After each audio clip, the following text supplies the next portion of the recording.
Good morning and welcome to the Forex Daily Update, brought to you by Pepperstone on Wednesday the 22nd of May 2019. I'm Darren Sinden and you can follow me throughout the day on Twitter by using @DS_Pepperstone. Okay, let's kick off with a look at the overnight changes and price moves to be aware of. And perhaps what's most striking about our table today is the lack of major movement. Very few, if any, significant moves among the list of currencies that we monitor on a daily basis. There were some movements in Asia Pacific. In Australasia, we saw the Australian dollar down by 0.07% against the US dollar, and its near neighbour, the Kiwi, the New Zealand dollar, fell by a more impressive 0.14% against the US dollar. That weakness in the Kiwi largely due to some poor retail sales data out of New Zealand. But elsewhere, there was an attempt by the Chinese yuan to take further money off of the greenback, up by 0.05%. The yuan, bringing its weekly gains to just under 0.5% against the dollar. But I would say the overnight move was muted, and we'll look at some of the reasons for that a little bit later on in the video. The Mexican peso down again by 0.11% against the US dollar. The dollar itself, when expressed as the dollar index, very muted. Modestly lower, down by 0.02%. But what surprises me the most is, given the current geopolitical macro background, that the dollar isn't doing more, whether that be strengthening or indeed retracing some of its recent gains. But sitting still just doesn't seem to make sense for the moment, until we look at the top of the table and find that the euro, which makes up the larger part of the trade-weighted basket, the Forex dollar index, is doing very little itself. Speaking of things doing very little, the furore around the cryptocurrency seems to have calmed down. Bitcoin and Ether much more pedestrian, shall we say, today, although of course the monthly gains they've recently made look very impressive indeed. Okay then, what's on the calendar? Events that may move the markets today.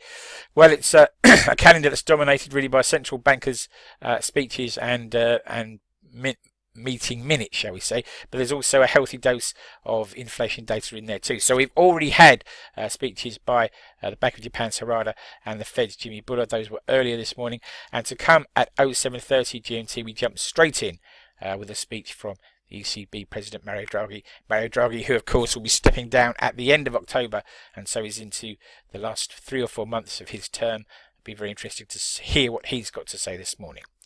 At 08:30 then, we'll have a raft, and I think that's the best description for it, a raft of retail price, producer price and consumer price index inflation data out of the UK for the month of April. A real chance then to dig deep down into the data and take a look at what's happening to prices within the UK economy.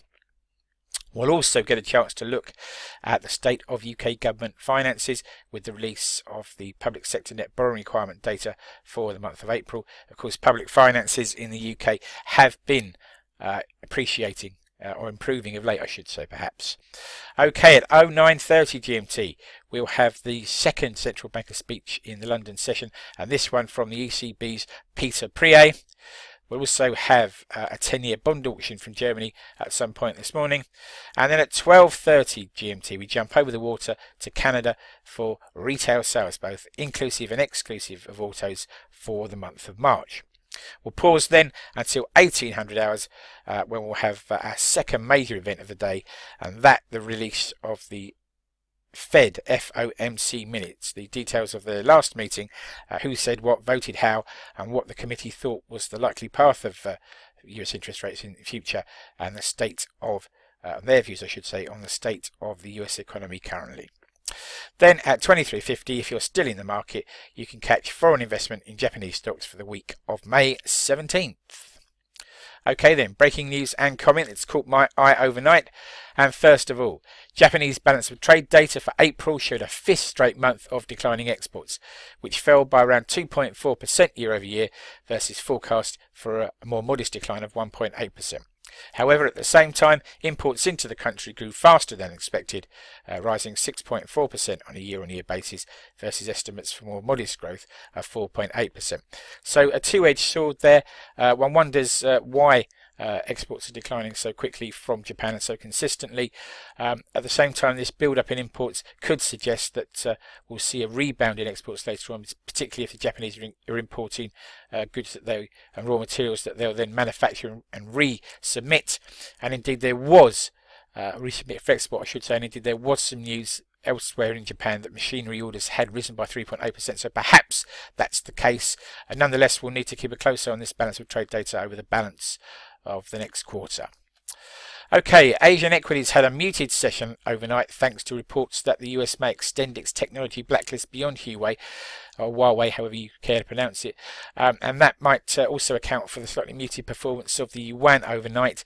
If the US does pursue this and extend the blacklist of technology companies that can't do business in America, that could have serious ramifications for Chinese equities and for US tech stocks as a whole.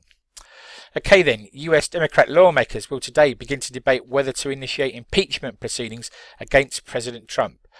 Many Democrats are upset about his refusal to cooperate with ongoing congressional investigations. So interesting to hear whether there's a quorum for those proceedings to start.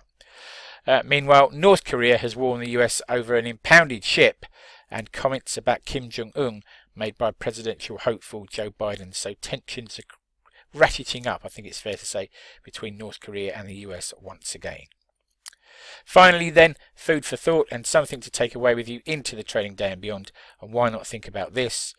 The UK will go to the polls on Thursday in the European elections that of course we weren't meant to be taking part in, and those elections will carry on into the weekend elsewhere in Europe, with results expected on Sunday. And this table here, or graphic here from The Economist, looks at the projected changes to the makeup of the European Parliament based on opinion polls. You can see the 2014 standings here, the 2019 standings here, projected 2019 standings here, these based on broad groups and alliances within the European Parliament. And here, perhaps it's simpler to read, look at who's going to be, or likely to be gaining, and who's likely to be losing in terms of individual parties and countries. For example, the Brexit Party here expected to be a strong gainer at the expense of the UK Independence Party, largely. Lib Dem parties also expected to be making gains here, but others like the Northern League also on the front foot, and La République En Marche, another potential gainer in Thursday, Friday and Saturday's elections. So that's worth studying, quite in-depth piece of information there.